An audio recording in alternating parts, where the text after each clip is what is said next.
Hello नमस्कार सांग माने। तो आपण माने केमिति अछंती आशा करूची आपण माने भलरे थिबे।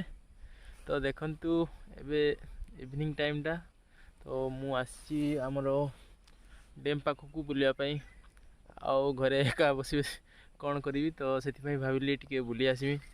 मु आम ये डैम साइड आड़कू बुलिया पई पड़े आसी। तो देखंतु अभी एबे इवनिंग टाइम टा बहुत सुंदर लगुच, पवन पवन बाजी बहुत सुंदर लगुच।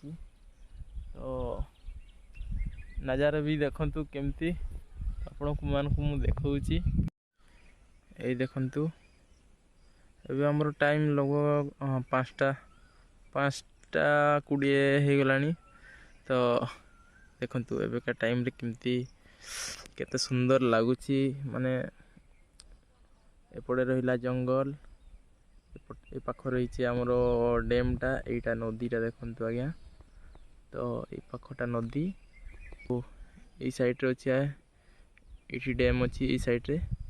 तो मो से पाखरे आसी बुलिया पई, केते सुंदर हवा लगुची। तो मु एका ही आसी, मु बसची, भल लगुची। भाविनी गोटे वीडियो कहीं न हो जाऊ, आपण सहित शेयर कहीं न हो जाऊ, तेणुक मुझे वीडियोटा बनई।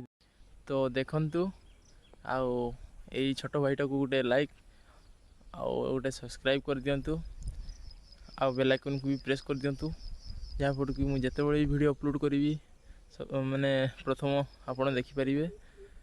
तो आज एति रही। जय जगन्नाथ।